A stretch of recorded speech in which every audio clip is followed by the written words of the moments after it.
ബിജുചേട്ടാ. നമസ്കാരം. മിക്കവർക്കും ബിജുചേട്ടനെ അറിയാമായിരിക്കും. എനിക്കൊന്ന് ബിജുചേട്ടനെ എനിക്ക് കാണുമ്പോൾ ആദ്യം മറ്റേ ആദാമിന്റെ മകൻ അതിലെ ആ സോങ് ഇല്ലേ, അതിനൊരു ബിഗിനിങ്ങിൽ ചേട്ടൻ ഉണ്ടായിരുന്നില്ല ഒരു ഫിഗർ. യെസ് യെസ്, എനിക്ക് അതാണ് ആക്ച്വലി പെട്ടെന്ന് ആദ്യം ഓർമ്മ വരുന്നത്. ഞാൻ കലാഭവനിലെ ആർട്ടിസ്റ്റ് ആയിരുന്നു. പക്ഷെ ബിജു വന്നതിന് ശേഷം നമ്മളങ്ങനെ നേരിട്ട് കാണാൻ ഒരു ഇടണ്ടായിട്ടില്ല അല്ലേ? ഇല്ല, നവാസ്കയൊക്കെ സിനിമയിലേക്ക് വന്നതിന് ശേഷമാണ് ഞാനൊക്കെ വരുന്നത്. ഓക്കെ, അപ്പോൾ നമുക്ക് പൊളിക്കണ്ടേ?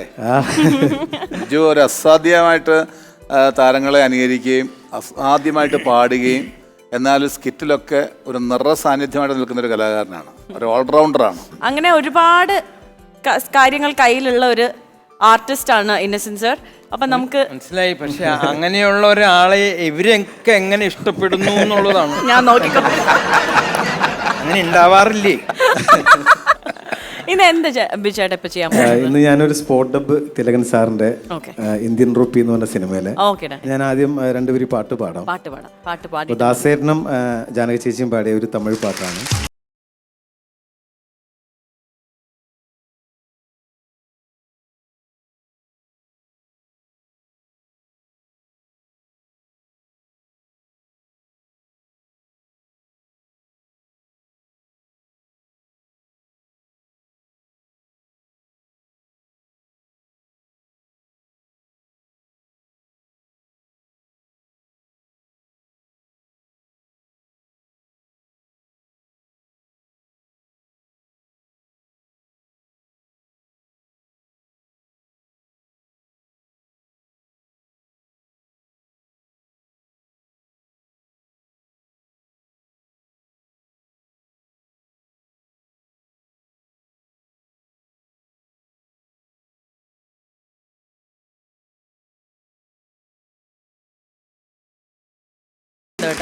നമ്മുടെ സ്പോട്ട് ഡബ്.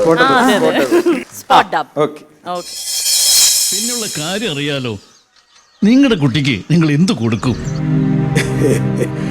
ഇപ്പോഴും രീതികളൊന്നും മാറിയിട്ടില്ല എന്നുള്ളത് ബഹുവിചിത്രാണേ.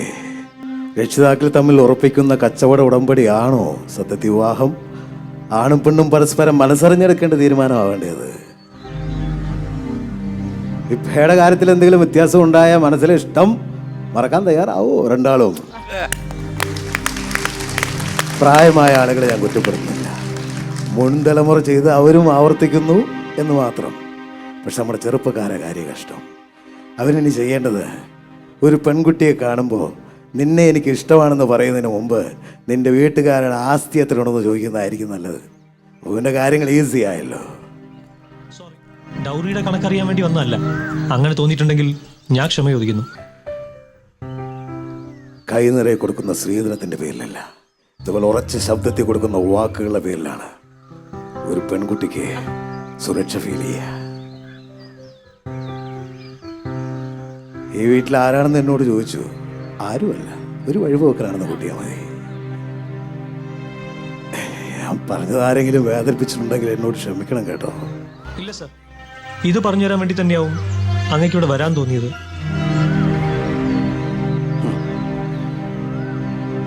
വിശന്ന് വലഞ്ഞു കയറി വന്ന എനിക്ക് അറിഞ്ഞ ആഹാരം തരാൻ തയ്യാറായ പെൺകുട്ടിയുടെ മനസ്സുണ്ടല്ലോ, അതാണോ തനിക്ക് കിട്ടാൻ പോകുന്ന ഏറ്റവും വില കൂടിയ സ്ത്രീധനം. ഇറങ്ങട്ടെ, നല്ലത് വരും.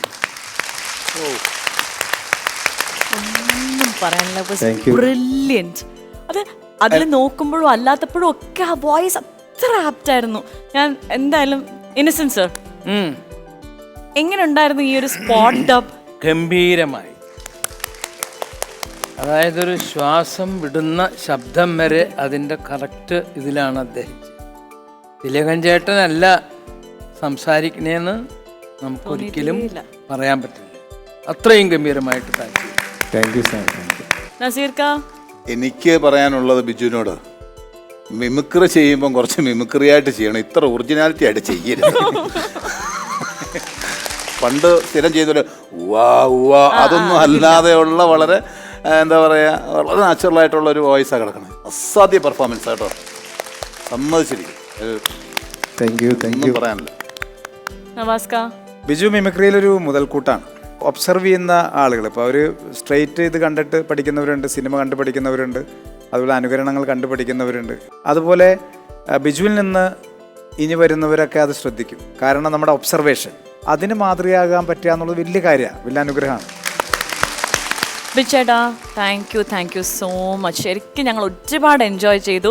ഇങ്ങനെ കുറച്ച് നല്ല മൊമെന്റ്സ് ഞങ്ങൾക്ക് തന്നതിന് ഒരുപാട് നന്ദി. അതിന് ചേട്ടനൊരു കുഞ്ഞ് ഗിഫ്റ്റും കൂടി വരുന്നുണ്ട്.